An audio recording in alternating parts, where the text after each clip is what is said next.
minhas irmãs, meus irmãos, queridos internautas, que o Senhor Jesus nos abençoe.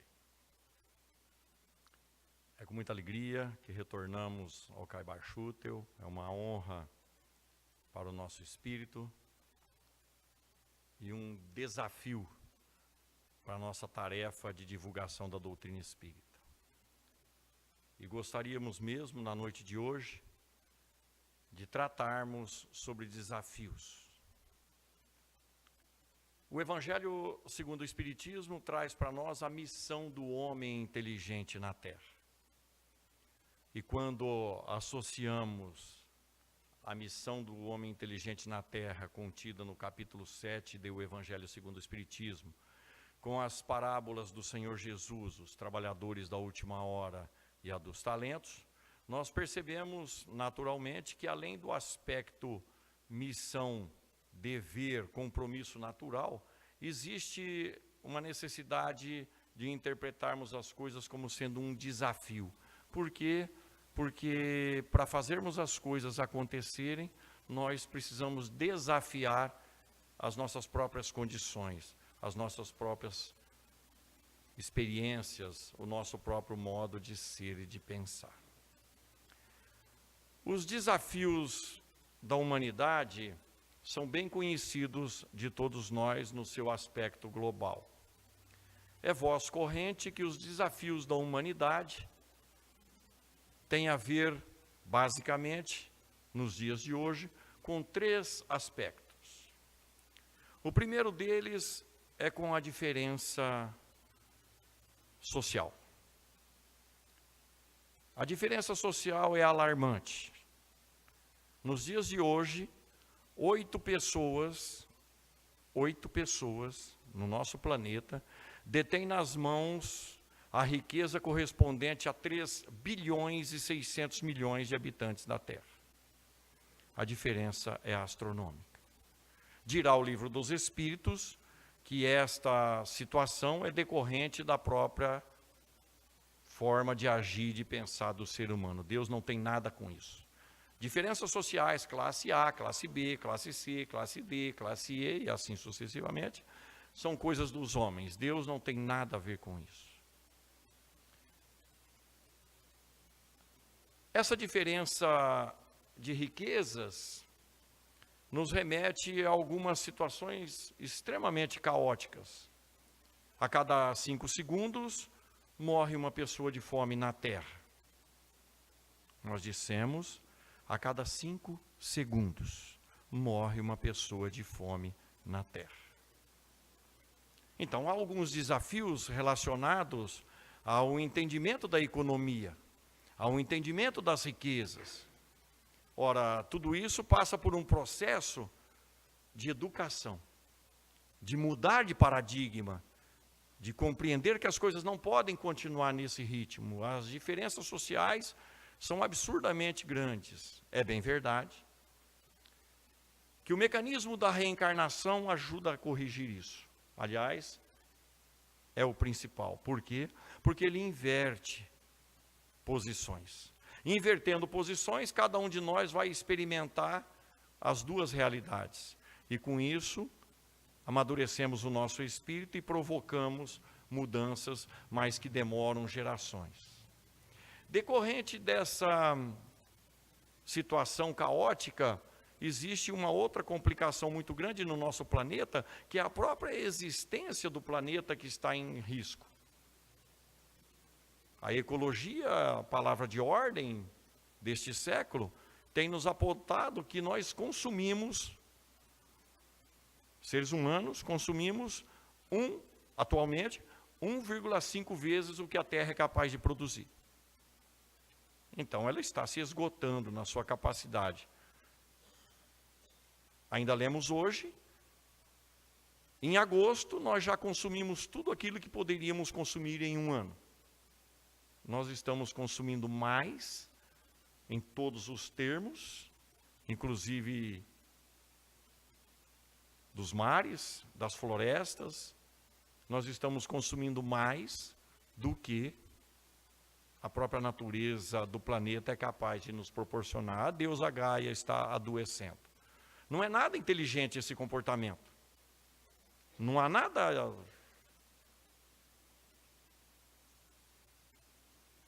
palpavelmente sensato neste comportamento. Então, o homem que é considerado o suprassumo da inteligência no planeta, tem algumas coisas para fazer.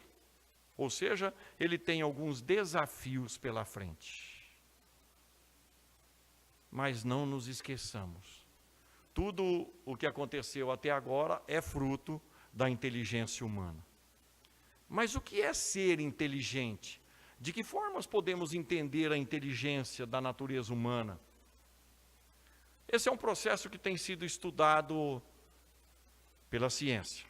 E gostaríamos de passar em revista, antes de abordarmos em termos da doutrina espírita e do Evangelho de Jesus, um pouco dessa característica que tem sido estudado pela ciência. A inteligência é definida como sendo a capacidade de resolver problemas, de transferir experiências, ensinamentos, de imaginar, de armazenar conhecimento na sua própria memória, fazer uso disso. De forma que todos nós, em maior ou menor grau, possuímos um grau determinado de inteligência e alguns aspectos daquilo que se considera ser inteligente. E nós mesmo, nos últimos 100 anos, é que estamos aprendendo a lidar com essa questão da inteligência. Se não, vejamos. A partir de 1905, ou seja, pouco mais de 100 anos atrás, o processo de entendimento da inteligência tem sido desenvolvido. Tudo começou, na prática mais acentuada, com o Dr. Binet. Alfred Binet foi questionado por alguns pais se ele não tinha uma solução para determinadas problemáticas de ensino de algumas crianças que tinham dificuldades com determinadas matérias. Aprendiam muito bem algumas, mas tinham uma dificuldade imensa com outras, mas estamos vendo nós mesmos nessa situação. Temos facilidade para algumas coisas e dificuldades para outras tantas coisas. Binet começa a desenvolver e ele percebe claramente que todo mundo, todos os seres, inclusive as crianças, e principalmente as crianças, são capazes de aprender com o método certo, com o jeito certo, com a persistência, com a dedicação. Todos têm um horizonte a ser perseguido. Alguns, evidentemente, mais curtos, outros um pouco mais distantes, mas todos nós somos passíveis de sermos educados, de termos desenvolvido a nossa inteligência. Com o desenrolar dos estudos, surgiu aquilo que se conhece hoje como sendo os testes de QI. A princípio estabelecia-se que uma criança respondendo determinadas coisas que na média, naquela idade todos respondiam, ela tinha um QI relativamente proporcional, imaginemos um número 100. Mas se o conhecimento da criança, ou a dificuldade da criança, se a facilidade da criança fosse um pouco mais complexa, ela teria uma inteligência relacionada a alguns anos anteriores, com isso diminui o QI. Então a escala de QI é bastante dilatada. Mas todo mundo se enquadra nela formando um sino, a curva de um sino. E quando surgiu a questão do QI, revolucionou todas as coisas. E a partir de 1939, quando os testes de QI foram desenvolvidos para adultos, foi uma revolução enorme. Nos Estados Unidos, e percebamos, estamos falando de pessoas inteligentes. Nos Estados Unidos decidiram que o teste de QI ajudaria a escolher, sim, a escolher americanos jovens para a guerra. Mandar inteligências desenvolvidas, que seriam capazes de corrigir todas as outras problemáticas da sociedade. Não, essas pessoas precisavam ser aproveitadas no front. Mandava-se pessoas inteligentes para a guerra. Não se deve mandar ninguém para a guerra. Mas mandar pessoas que poderiam solucionar, inclusive, a motivação da guerra, é muito incoerente.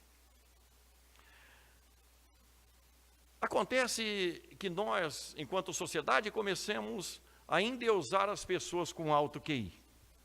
Fulano é um gênio, QI acima de 129, superior.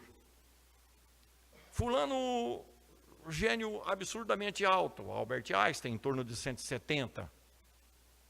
Alguns QIs no nosso planeta têm atingido 220, 230 pontos, numa escala onde a normalidade é de 90 a 100, a maioria de nós. Pessoas altamente inteligentes.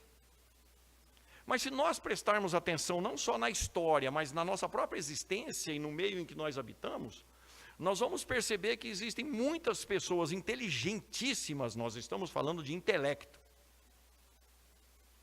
que não vivem bem. Não são felizes, não fazem outras pessoas felizes. Aliás, pelo contrário, são verdadeiros tormentos na vida alheia, com todo o QI elevado que tem. Conhecem pessoas assim, eu tenho convicção. Poderia afirmar categoricamente que vocês conhecem gente assim. Que naufragam em suas vidas, que têm um conhecimento intelectual absurdamente desenvolvido, mas que não sabem viver. Então, o QI não é suficiente. A medida de inteligência fundamentada no intelecto não é suficiente para designar quem é inteligente e quem não é. Porque nós conhecemos pessoas que não têm sequer formação básica mínima em termos de intelectualidade e que vivem felizes. Fazem pessoas que convivem com elas felizes.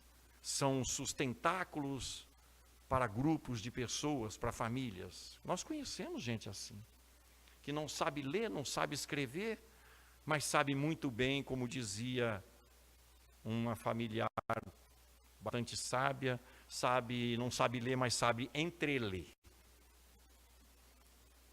Quem nasceu na época que eu nasci conhece bem esse termo, né?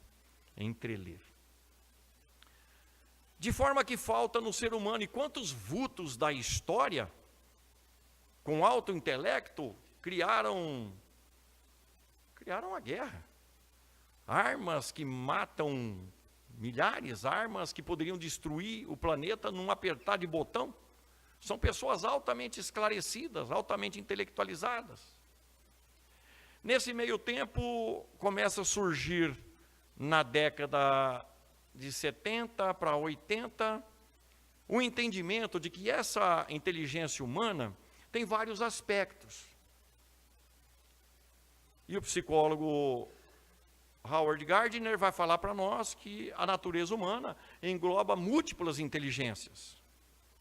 Então eu tenho determinada facilidade para algumas coisas, determinadas dificuldades para outras, mas haverá sempre uma atividade em que eu sou bastante desenvolvido.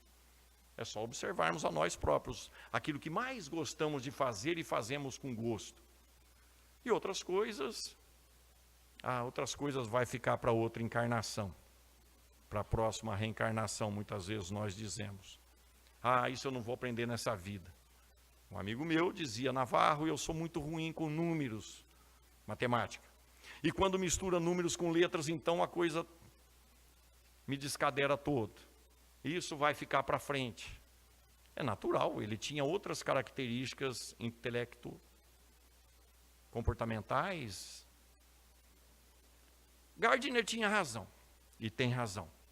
E ele vai acrescentar que nós temos alguns facilidade para matemática, outros para línguas, outros para ciências da natureza, outros para arte, outros para a movimentação corporal, os atletas, e assim sucessivamente. Mas ele engloba, na última versão da ideia dele, ele engloba já a questão ambiental e a questão naturalista, portanto.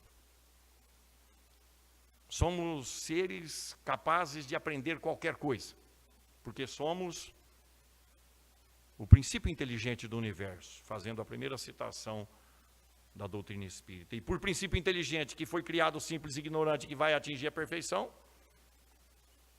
é uma questão de tempo e de dedicação, de missão e de desafios. Na década de 80 veio à baila, um outro termo para inteligência. Aquilo que se chama inteligência emocional. Quem de nós já não passou pela experiência da explosão emocional? E quem de nós, se não não conhece aqueles que a gente chama de pavio curto? Todos nós conhecemos gente assim. E às vezes o pavio curto é a cruz que a gente tem que carregar nessa vida. Faz parte da personalidade de cada um de nós. Essas pessoas, segundo o grande estudo de Daniel Goleman, essas pessoas não têm inteligência emocional. Não se aprimoraram emocionalmente e por isso sofrem as consequências. Em si mesmos, porque todo o desequilíbrio emocional, já se sabe hoje, e isso é muito interessante, vai reverberar no corpo físico. Pesquisas e mais pesquisas, o livro Inteligência Emocional é riquíssimo em explicações e transmissão de dados de pesquisas científicas. Todo desarranjo emocional provoca no próprio corpo físico um estrago, dizem os estudiosos e a medicina relacionada à inteligência emocional. Mas gostaríamos, nesse ponto, de fazer uma outra inserção espírita. Nós estamos falando de uma obra que surgiu em 1985, 1990, aproximadamente. Mas a doutrina espírita fornecerá um opúsculo dos mais espetaculares que a mediunidade poderia trazer. Em 1938, Emmanuel, o grande mentor de Francisco Cândido Xavier, dita a Francisco Cândido Xavier o monumental Pensamento e Vida. Meu Deus, um livrozinho desse tamanho, fininho e com letra grande, é tudo que a gente gosta. Livro pequeno, fino, com letra grande. Mas nesse livro, Emmanuel já abre o prefácio dizendo que a mente é o espelho da vida em qualquer lugar que estejamos. Ou seja, a nossa mente sempre vai espelhar a vida. Mas ela vai espelhar de acordo com as nossas conquistas, de acordo com a nossa estrutura, de acordo com a nossa formação. Pois nesse livro, Emmanuel dedicará 2 capítulos relacionados às emoções impactando no corpo físico. São o capítulo 15, quando ele fala sobre saúde, e o capítulo 28, quando ele fala sobre enfermidade. São 2 lições que nós deveríamos ler uma vez por semana, pelo menos, para compreendermos do que se trata. Porque além do desarranjo, além da agressão, além do prejuízo que nós causamos às pessoas que convivem conosco, com o nosso desequilíbrio emocional, nós arrebentamos com o nosso corpo físico. E diz ele, Emmanuel, que o descompasso emocional é como marteladas dadas em cima de um mecanismo muito frágil. O que significa dizer que o desconforto, o desequilíbrio provocado pelo desequilíbrio emocional vai encurtar as nossas vidas. No planejamento reencarnatório, todos nós temos estimado um tempo de vida na Terra. E se pelo nosso comportamento, que é vinculado à nossa inteligência, nós encurtarmos esse tempo, ouvimos bem isso de André Luiz em Nosso Lar, somos suicidas involuntários, mas somos suicidas. Dirá a questão 199 do Livro dos Espíritos, que a morte precoce na Terra quase sempre é resto de vida anterior. Ou seja, esse pouco tempo que a gente encurta, ou mais ou menos tempo que a gente encurta numa determinada existência por desequilíbrio moral, comportamental, tem que ser reposto na economia divina numa outra encarnação, vivendo só o tempo que faltou.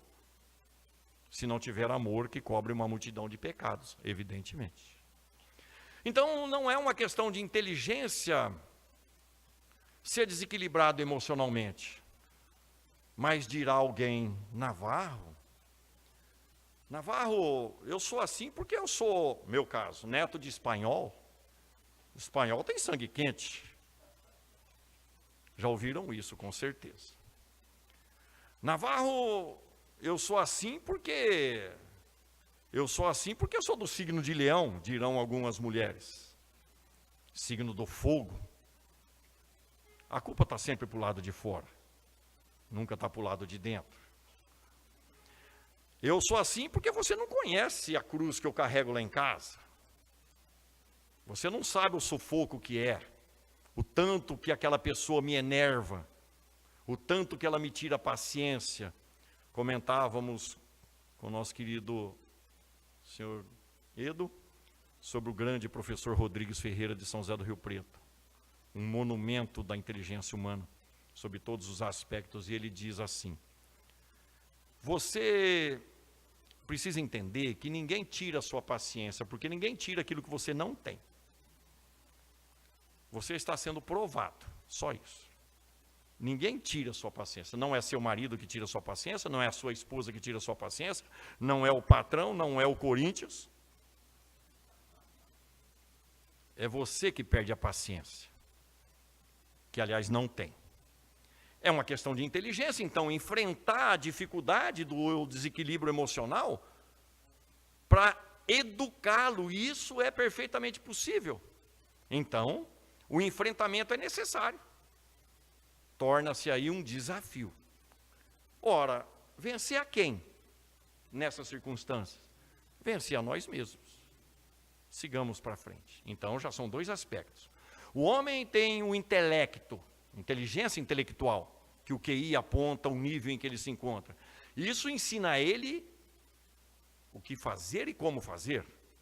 Mas a inteligência emocional vai indicar como se comportar diante dos desafios, diante das dificuldades, diante das possibilidades. E todos nós, que estamos ouvindo os conselhos do Senhor Jesus há 2000 anos, já tivemos a oportunidade de corrigir tudo isso.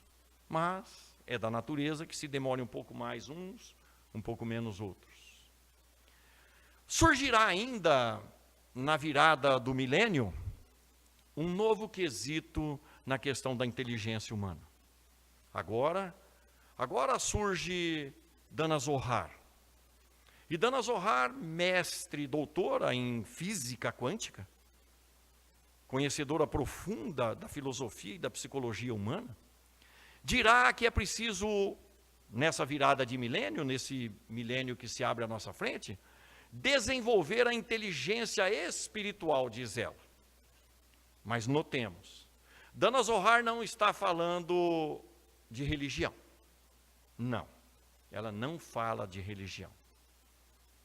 Ela não é uma pessoa religiosa no exato termo que nós estamos habituados. Nós poderíamos dizer que ela é uma pessoa de religiosidade. Dana Zohar vai dizer que é preciso desenvolver para vencer todos os desafios da natureza humana. É preciso desenvolver o senso espiritual. Por quê? Porque somos seres espirituais. Há em nós algo além de um corpo que é concebido, que se desenvolve e que um dia fenece em suas forças e vai a óbito.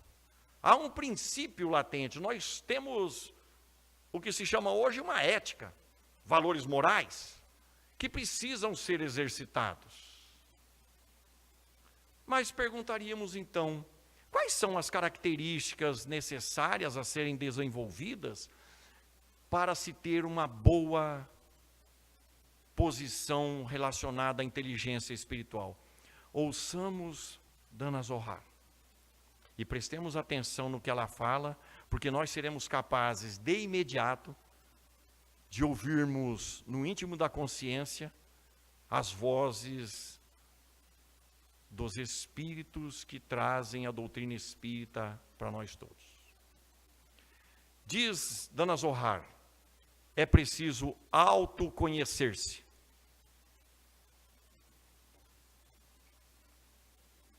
Inteligência emocional é aquela pessoa que faz exercício para se autoconhecer. Isso é muito conhecido de todos nós. Uma leitura do Livro dos Espíritos vai nos mostrar nas duas questões 919, 919A, que esse é um mecanismo mais prático. Estava já no templo de Delfos, há 2.500 anos atrás, e os espíritos, Sócrates e Platão, usavam do ensinamento, conhece-te a ti mesmo, e nos é reapresentado no Livro dos Espíritos. Só há uma forma de você se corrigir, de você se transformar, de você se modificar, conhecendo a você mesmo. Ou seja, ao invés de olhar para as pessoas, olhar para dentro de si mesmo. E se autoconhecer. Primeira necessidade da natureza humana, se você quer ser inteligente espiritualmente, aprenda o caminho do seu próprio mundo íntimo. Mas como é que eu posso fazer isso, Navarro? Observe aquilo que você faz e veja se você gostaria de receber de volta ou de outra pessoa aquilo que você fez para o próximo. Santo Agostinho. Façam como eu fazia quando estava entre vós. Todos os dias passe em revista aquilo que você fez durante o dia. Veja se você não magoou, não feriu propositadamente, não prejudicou. Se você acha que não, coloque-se na pessoa recebendo aquilo que você fez. Inteligência espiritual.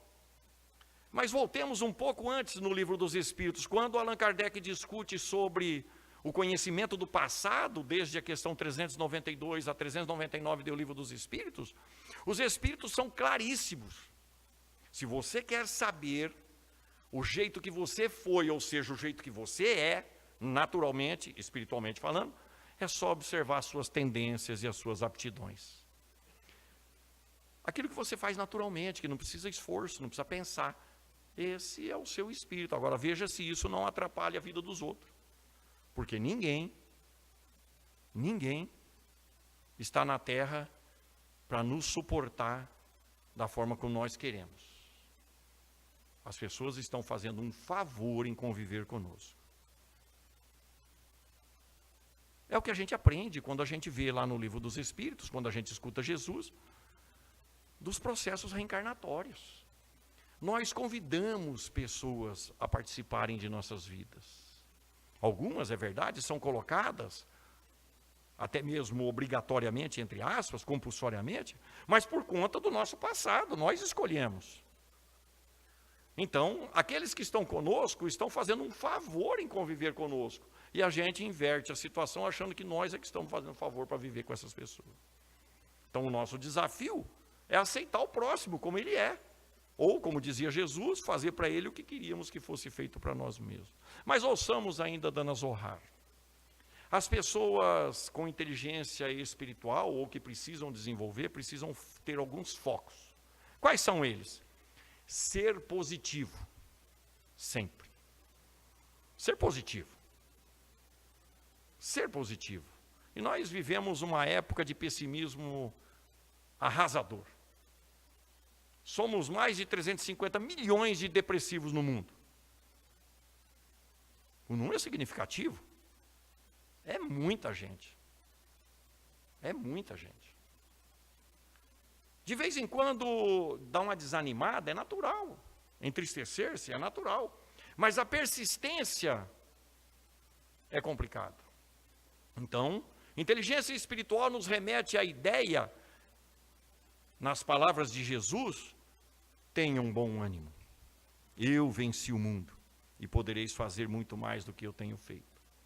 Então é inteligente aquela pessoa que busca desenvolver a si próprio diante das dificuldades da vida.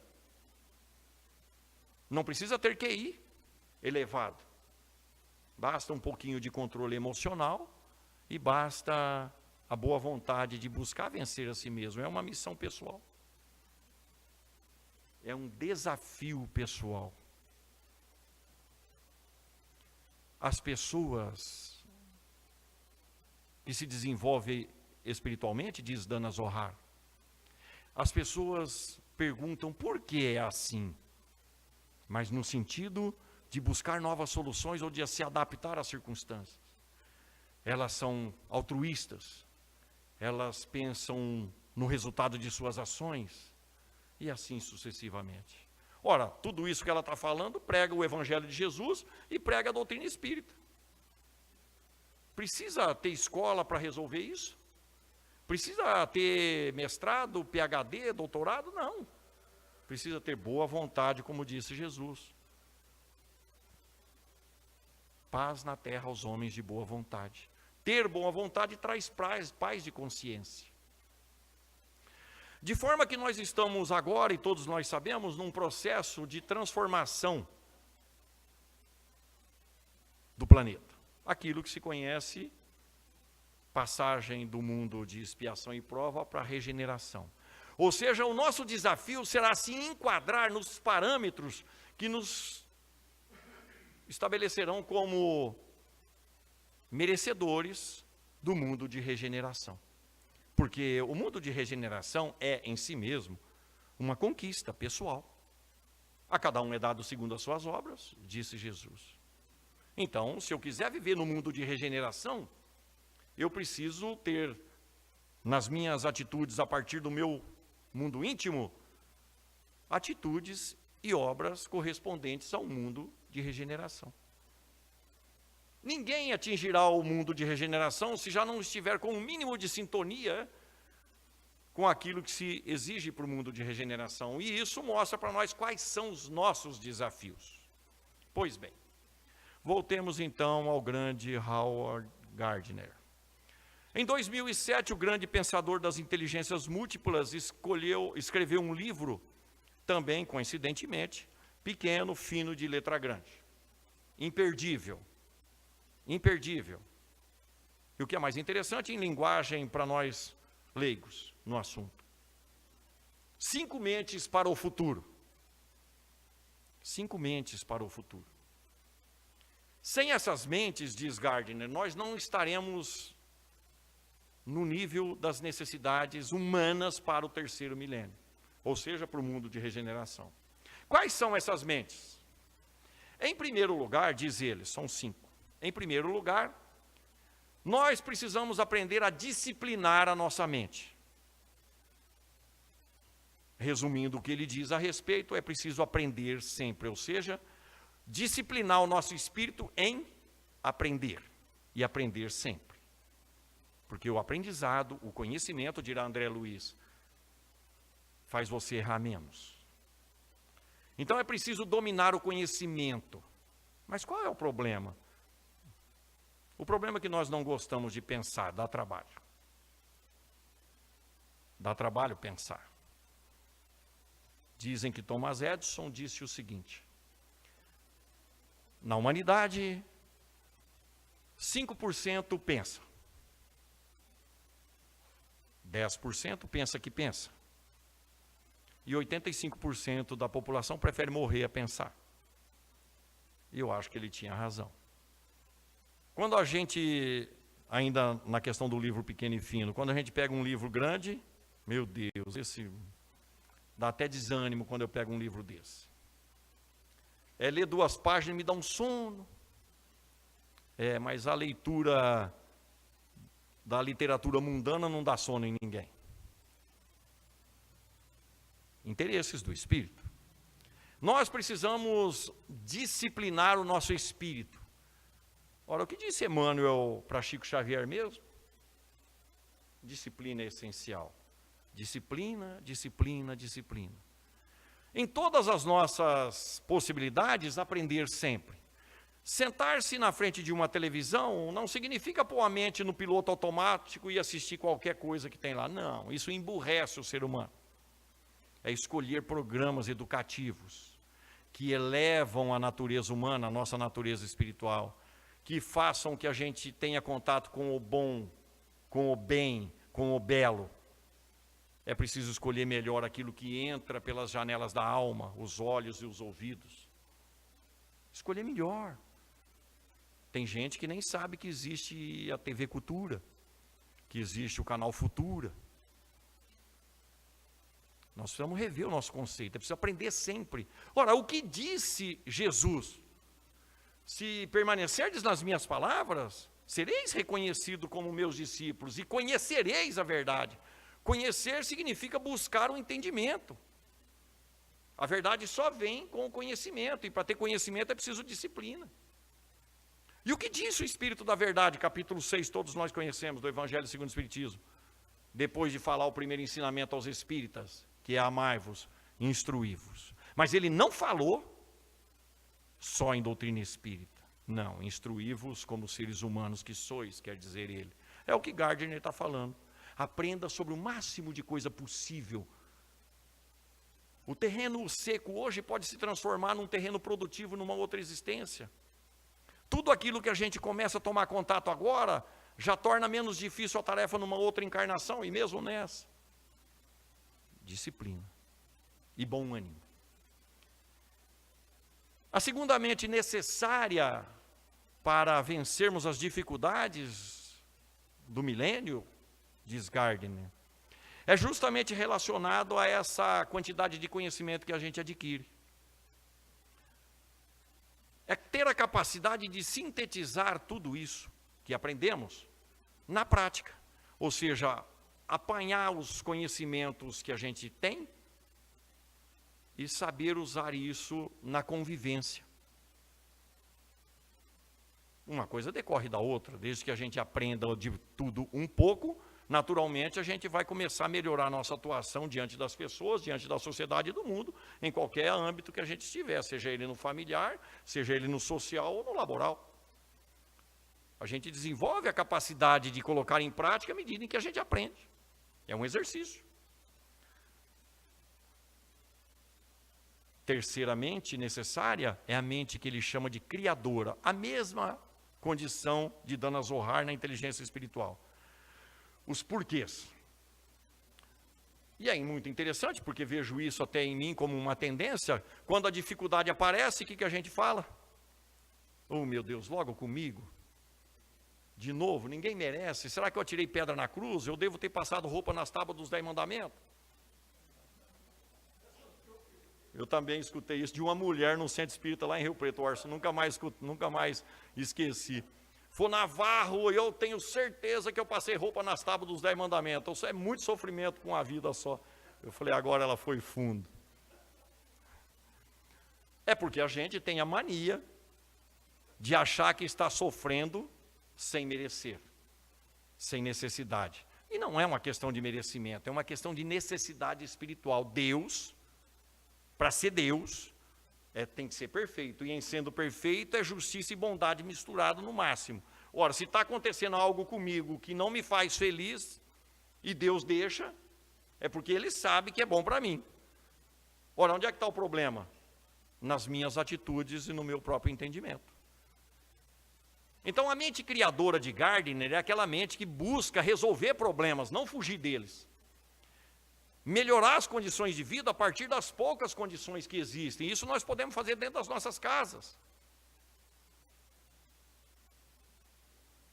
Epicuro dizia, me dê um pedaço de queijo que eu faço uma festa. Ou seja, com muito pouca coisa a gente resolve todos os nossos problemas. Uma questão de aceitação. Então são 3 atitudes, essas 3 mentes, voltadas para o intelecto. Porque é o intelecto que vai fazer desenvolver essas questões. Nós poderíamos, grosso modo, interpretar, em termos de doutrina espírita, essas 3 mentes de Gardner, vinculadas a um instruí-vos do Espírito da Verdade. Mas é estarrecedor, positivamente falando, o que Gardner vai falar sobre as outras 2 mentes. Se nas 3 primeiras é o intelecto que está em jogo, nas 2 últimas é o senso moral. Ninguém sobreviverá ao 3º milênio se não tiver uma mente respeitosa, diz ele. O mundo pede pessoas que se respeitem umas às outras. É preciso desenvolver em si o respeito ao próximo, quer dizer ele. Se nós não entendermos que as pessoas são como são, porque elas caminharam por caminhos diferentes dos nossos e por isso são diferentes de nós, haverá sempre litígios. Mas a partir do momento que a gente enxerga o próximo como um ser único, como nós, que vagou pelas milhares e milhares de reencarnações, em condições diferentes das nossas, ela só pode fazer coisas diferentes e ser diferente da gente. Então é uma questão de inteligência aceitar as pessoas como elas são, mas para isso é preciso ter humanidade. Sem isso a gente vai naufragar enquanto seres humanos. Mente respeitosa, as pessoas são como são. Chico Xavier tocou nesse assunto. Eu aceito as pessoas como são, mas faço força para ser melhor hoje do que fui ontem e melhor amanhã do que sou hoje. Tem tudo a ver com o amai-vos do Espírito da Verdade. Amai-vos. Amar é isso, é respeitar, é tornar-se responsável pelas pessoas, é cuidar delas. E a quinta mente de Gardner, a quinta mente é preciso ter um comportamento ético. Ou seja, é preciso dar o exemplo, diz ele. Pois esse é o nosso desafio. Exemplificar, nós espíritas, o que temos aprendido no Evangelho de Jesus e nas letras da doutrina, o que não é nada fácil. Eu sei bem do que se trata quando olho para as minhas tendências menos felizes. Mas é a palavra de ordem. Ou eu assumo a responsabilidade pelo meu destino, ou vou continuar lamentando as situações difíceis e de sofrimento nas quais posso me encontrar em maior ou menor grau. Percebamos o que esses grandes mestres estão falando. Tudo aquilo que a doutrina fala. E se ainda formos em busca de mais, desde 1975, a Unesco, a ONU, portanto, através do relatório de Jacques Delors, vai falar para nós da necessidade de nos tornarmos seres humanos. Aprendendo a ser, aprendendo a fazer, aprendendo a conviver, mas, sobretudo, conhecendo as coisas como elas se apresentam. Desde 1975. E nós nem sabemos disso. Por quê?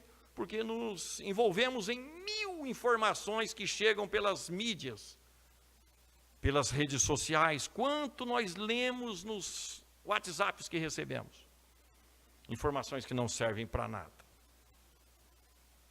Mais de 90% das informações que nos chegam nos dias de hoje pela mídia social, pelas redes sociais, não serve para nada. Aliás, serve para atrasar o nosso espírito. Então é preciso ser seletivo. Sim, é preciso ser seletivo. Não se dá mais para perder tempo. Ou como disse Jesus, eu vim para pôr fogo à terra. E que quero eu, senão que o fogo se acenda?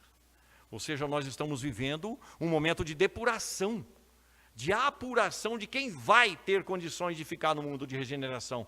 Este é o nosso maior desafio, o desafio do homem inteligente na terra. E lá, no Evangelho segundo o Espiritismo, nós vamos ouvir que por mais que nós sejamos inteligentes, por mais conhecimentos que a gente tenha, por mais que sejamos respeitados pelo intelecto desenvolvido, nós não temos nenhum direito de se gabar disso. Ferdinando, o espírito protetor, é muito claro. A quantidade de conhecimento na Terra é irrisória diante da realidade da vida. Então, por mais que sejais um exímio conhecedor das realidades intelectuais do planeta, não é nada perante, entre aspas, a angelitude. E o pior, se utilizarmos da nossa inteligência para afastarmos as pessoas dos sentimentos positivos, do caminho que leva à realidade espiritual, a Deus, se nós utilizarmos do nosso mecanismo intelectual para sufocarmos a fé, a esperança, o otimismo das pessoas, se atrasarmos o desenvolvimento das pessoas, moralmente falando, Ah, quanto sofrimento em outras existências, em mundos muito piores do que a Terra. A missão do homem inteligente na Terra, diz Ferdinando, é conduzir as almas a Deus. Pelo ensinamento, mas sobretudo pelo exemplo. Esse é o nosso maior desafio. Não é atingir o reino dos céus, é ajudar as pessoas a atingirem o reino dos céus. Isso nos transformará em pessoas inteligentemente suficientes no campo da espiritualidade. E quando a gente se transforma em pessoas mais inteligentes espiritualmente, a gente também se transforma em pessoas mais inteligentes emocionalmente falando. E o que vai resultar mais cedo ou mais tarde no conhecimento intelectual, porque uma coisa pela outra. Mas se pudéssemos escolher nesse instante um foco para desenvolver a nossa inteligência, a espiritual. É a palavra de ordem. Busca antes o reino de Deus e a sua justiça, e todas as outras coisas vos serão acrescentadas. Ninguém em sã consciência pode afirmar que não conhece muito mais coisa do que tem mostrado aqui. A nossa memória pode estar sufocada, obliterada, em função das nossas necessidades reencarnatórias atuais.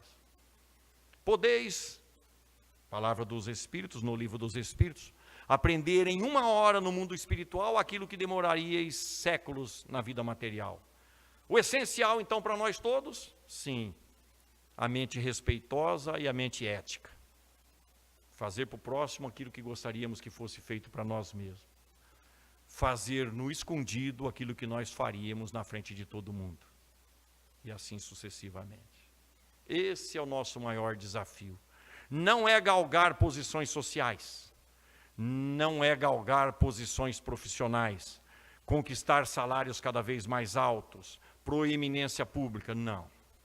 A nossa missão, o nosso desafio é vencer a nossa própria inferioridade moral, transformando-nos em pessoas melhores a partir das nossas próprias atitudes. Lembrando que todas as nossas atitudes são construções. E diz André Luiz para nós todos que o pensamento, ou no pensamento, está o alicerce de todas as nossas construções. Então é preciso pensar melhor. Pensar melhor, sim, como previu Jesus. Como previu Jesus? Ou como orientou Jesus? Vigiai e orai para não cairdes em tentação. Vigia teu mundo íntimo. Afasta as coisas menos felizes, os pensamentos mais negativos. Afasta aquilo que você não gostaria que fosse feito para você em relação aos outros. E nós estaremos colocando à mostra toda a potencialidade do nosso espírito para esta encarnação, porque as outras virão decorrentes daquilo que fizermos agora. Pensemos nisso, raciocinemos, discutimos aqui algo em torno da ciência humana, do comportamento humano, mas não conseguimos fugir da doutrina espírita e do Evangelho de Jesus, que está presente em nossas vidas. O Evangelho há 2000 anos e a doutrina espírita há 160 anos. Ora, o que fazer? Seguir Jesus, sempre Jesus, mas nunca sem Kardec. Muito obrigado a todos e muita paz.